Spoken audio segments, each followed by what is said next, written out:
आज तो उपलेटा गया 3 बार। तो welcome back to my new mini blog. अभी हम स्कूल से घर जा रहे हैं बस में और घर पहुंच गए थे। तो यहाँ पर दरगाह पर कलर काम चालू है, तो हम आ गए थे दुकान पर। तो यहाँ पर ये भाई बोला चलो उपलेटा, फिर हमने भी कहा चलो दूसरी बार उपलेटा।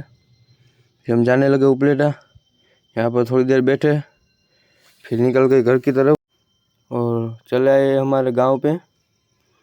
यहाँ पर से हम आ गए घर पर और आज शुक्रवार था, इसलिए नमाज पढ़ने जा रहे हैं अभी हम जुम्मे की। तो नमाज पढ़ के एक दोस्त बोला मेरे खेत पे आओ, तो हम जा रहे हैं अभी उसके खेत पे। तो यहाँ पर थोड़ी देर बैठे, फिर यहाँ से जाने लगे हम उपलेटा तीसरी बार। तो उपलेटा आ गए, घुघरा खाना था हमको, तो यहाँ पर घुघरा खाए। फिर खेतलापा में टी पी और निकल गए घर की तरफ। और आज के लिए इतना ही, कल मिलते हैं नए मिनी ब्लॉग के साथ।